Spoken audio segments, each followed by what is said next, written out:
রাশিদা কি করে দেখেন।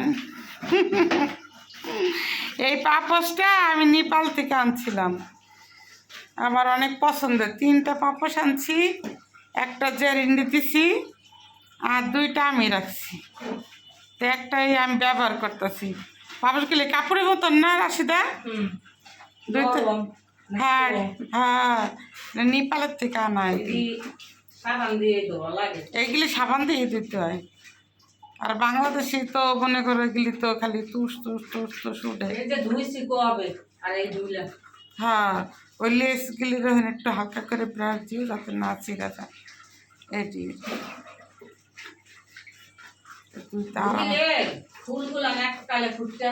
হ্যাঁ হ্যাঁ হ্যাঁ, ওই সাবান থাক, হ্যাঁ ওইটার সাথে, হ্যাঁ এই তো, হ্যাঁ ওটার সাথে থাকে জোড়াটা এরকম।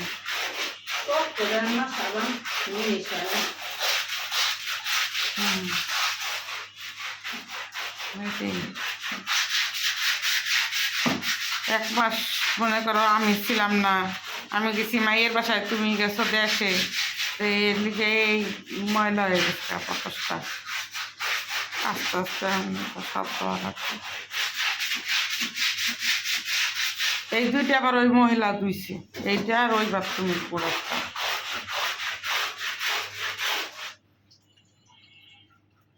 চুল আর চুল, চুলের আর কোনো বাহার, চুলের শেষ নাই।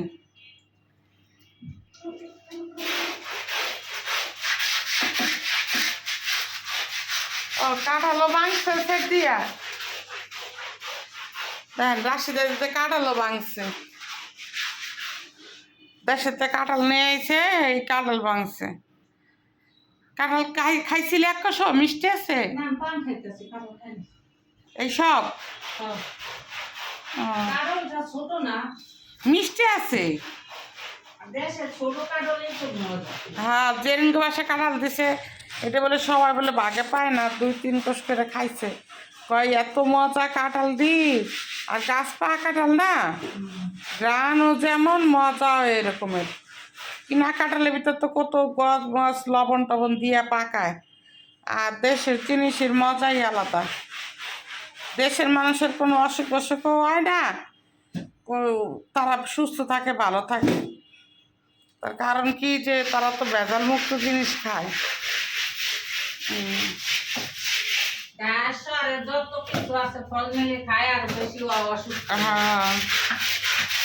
এই সেই বালি সাদা আছে না? হ্যাঁ, পাইপিং রয়ে নিচ্ছে, তাহলে তো পাইপিং কোনোদিনও তো উল্টো বেলে কোনোদিনও কাপড়ে ময়লা হয় না, যতই ময়লা জায়গায় দিছিলে কাপড়ে ভাবে ময়লা হয়, উল্টো দিকে দিব না ময়লা হয়।